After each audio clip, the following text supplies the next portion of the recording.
Welcome to Hotline TV. I'm Quinn McCord. And I'm John Mercurio, just back from Wasilla, Alaska, where I interviewed Levi Johnston about his plans to run for Alaska governor. Wow. But we've got a lot more on that next week. For now, Quinn McCord, thank you for joining us. It is July 7th, as you know, 7/7, the luckiest day of the year.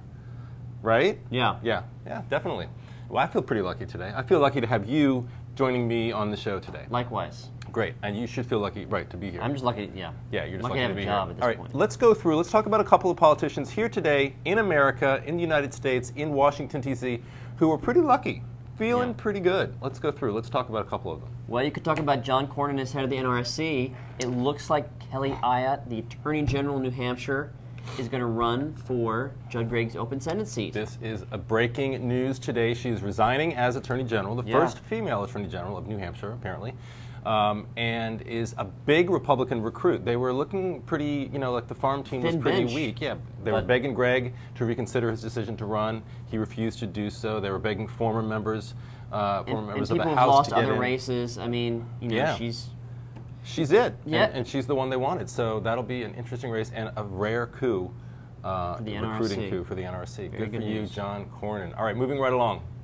Who's next? All right, well, I got to say, one person who I think is relatively lucky these days is South Carolina Governor Mark Sanford. A week ago, I might not have said this, but following June 25th, the day that Michael Jackson passed away, and I'm not laughing at Michael Jackson passing away because that's very sad, and then following upon that, the July 3rd announcement by Sarah Palin that she was resigning, we really haven't heard a word about Mark Sanford, and that's allowed him and his family and his governor's office a little bit of downtime to recoup, to sort of try to retain some normalcy, to restore some normalcy to his life, to his career. And frankly, I think it's really worked out well for him. You also have to think of the fact the South Carolina Republican Party voted to censure him last night, which of course is nothing a governor ever wants from his own party. But they were looking at much broader and much more far-reaching options. They were looking at calling on him to resign. And I think what they saw was, look, we do not need a national storyline about Republican governors resigning, becoming sort of the trend across the country these days. So I think the Palin resignation had an impact on what they did in South Carolina. No question. And another big winner is Congresswoman Carolyn Maloney. We've talked before about this Bill Clinton fundraiser, but really, I mean, this raises her legitimacy in the eyes. I mean, she's not just a nuisance challenger. I mean, she's a sitting congresswoman. She has been in Congress for, what, 16, 17 years? She has since 1992, I believe. Yes. She defeated an incumbent. Was it Bill Green? Bill Green. Very good. He's good. So she's had a race. She hasn't had a race in 16 years or 17 years, but she has had a race before that she's won. She knows how to raise money. She's on the banking committee.